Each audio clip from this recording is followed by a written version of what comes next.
perlawanan. Luna yang sudah merasa geram memilih untuk keluar dari dalam mobil. Seketika ekspresi wajahnya berubah menjadi dingin saat melihat seorang wanita asing mengusik dirinya. "Cari mati ya?" gumamnya yang sudah tampak kesal. Namun sebelum dia menghampiri wanita itu, ternyata Anna sudah lebih dulu menggedor pintu kaca mobil. Plok, plok. "Stella, keluar!" Anna menjerit memanggil nama Stella dari luar mobil, bahkan sampai memukul kaca berkali-kali, sampai membuat dia sendiri ketakutan. "Dia ini ada masalah apa sih?" gumamnya yang tampak kebingungan. Sementara itu, Luna yang sudah kesal datang mendekati Anna. Dia menarik lengan wanita itu agar menjauh dari mobil. "Heh, apa yang kau lakukan di sini? Cari mati ya?"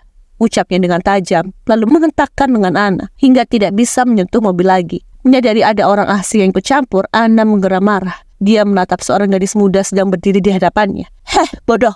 Lebih baik kau diam. Urusanku bukan denganmu," ucapnya tak kalah sengit, lalu kembali mendekat pintu mobil dan hendak menggedornya lagi. Tapi Luna tidak akan membiarkan hal itu. Dia kembali menarik tangan Anna dengan kasar, lalu mendorong wanita itu hingga mundur beberapa langkah ke belakang. "Jangan cari masalah denganku.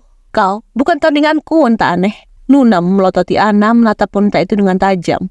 Meski begitu, tidak sedikit pun Anna merasa tergertak. Dia tetap berdiri sana. Kini kemarahannya tidak hanya untuk Stella saja, tapi juga untuk wanita yang kini menghalanginya. "Sudah kukatakan jangan ikut campur, sialan!"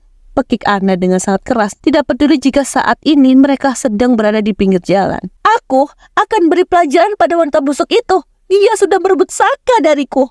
Anna kembali menjerit persis seperti orang gila. Dan detik itu, Luna bisa memahami dari ucapan Anna jika ini ada hubungannya dengan Saka. Baru saja dia memperingatkan Stella, tapi sudah ada saja kejadian seperti ini. "Stella, keluar!" Dia kembali menjerit memaksa Stella yang berada di dalam mobil untuk keluar. "Hadapi aku, jalan!" Dia kembali mekik dan beberapa pengendara sampai menoleh ke arah mereka. Mungkin beberapa orang mengira jika wanita itu adalah orang gila. Bahkan sampai ada yang menertawakan aksi yang dilakukan oleh Anna. Tiba-tiba Anna meringis kesakitan saat dia merasakan sebuah cengkeraman di lengannya dengan sangat keras. Bahkan rasanya tulang lengannya sudah ingin patah. Aduh!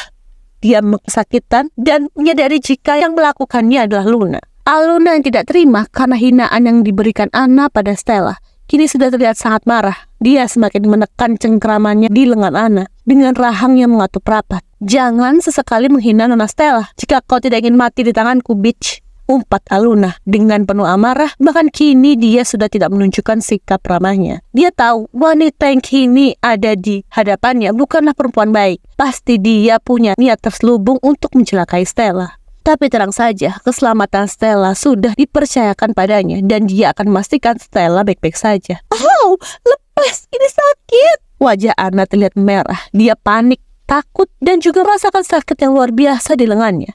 Dia tidak menyangka jika wanita bertubuh ramping ini memiliki tenaga layaknya seorang pemain sumo. Namun sayangnya Luna mengabaikan ucapan Anna. Dia terus melakukannya sampai merasa puas sendiri. Sedangkan Stella yang berada di dalam mobil mendadak panik ketika dia melihat apa yang dilakukan Luna pada Anna. "Astaga, Luna!"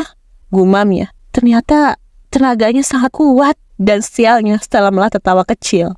Tapi dia kasihan juga melihat wajah kesakitan Anna. Dan pada akhirnya dia memilih untuk turun dari dalam mobil.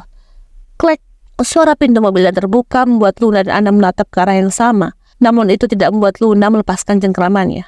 "Luna, apa yang kamu lakukan? Kasihan dia," ucap Stella. Namun dia dalam hatinya justru meminta agar Luna menekannya lebih keras lagi. Entahlah, setelah dia tahu apa yang dilakukan Anna pada Saka, dia malah kesal dengan wanita ini. Apalagi saat melihat sikapnya di waktu pesta, itu sangat menyebalkan. "Lepaskan, Luna." Stella masih berbicara dengan sangat santai, meski sorot matanya mengatakan hal yang berbeda. "Dia menghina Nona. Saya tidak akan biarkan hal itu." Astaga, Stella akan merasa sangat terharu sekarang karena Luna sangat menjaga dan membelanya seperti ini. "Tidak apa, lepaskan saja, kasihan. Nanti tulangnya bisa remuk." Stella tersenyum tipis, namun hal itu malah membuat Anna semakin marah karena sikap Stella yang terkesan merendahkannya. Tapi pada akhirnya Luna melepaskan cengkeraman dari lengan Anna.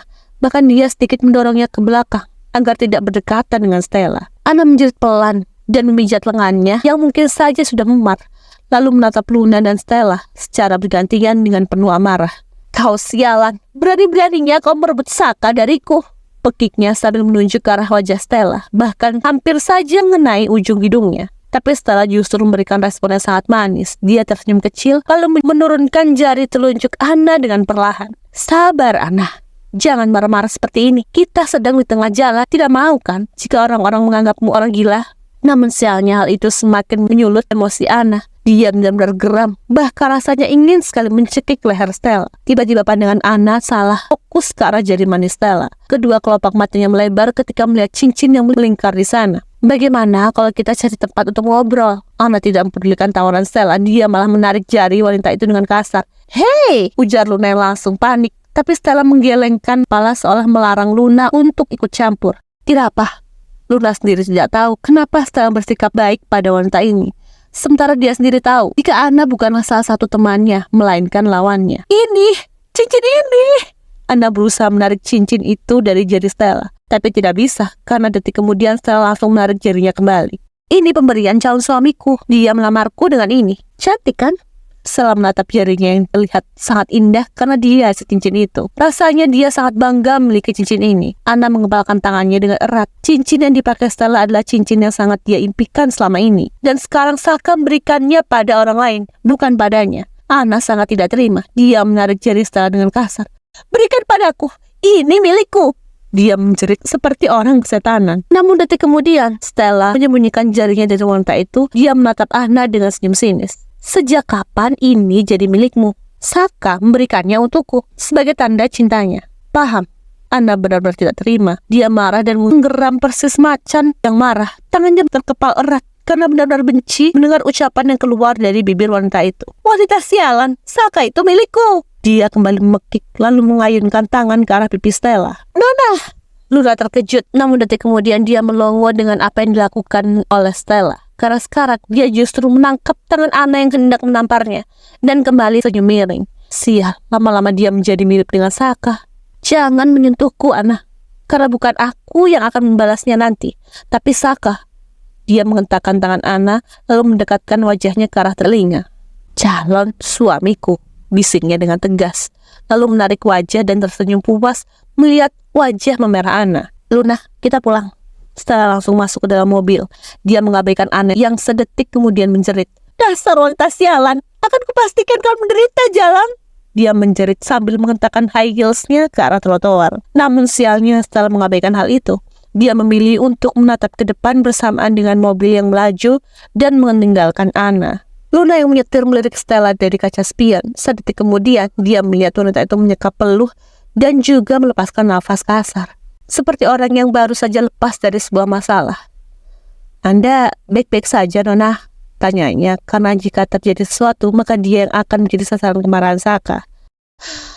"Aku harus terbiasa dengan peran ini kan?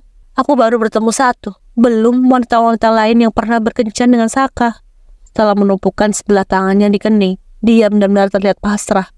Mendengar ucapan itu, Luna tertawa kecil dan kembali fokus pada setirnya. "Ya, sudah menjadi resiko, Nona." Stella menganggukkan kepalanya. Dia menarik nafas dengan panjang, karena sejujurnya berhadapan dengan Anna bukan hal yang mudah. Tapi beruntungnya dia mampu mengendalikan situasi dengan baik.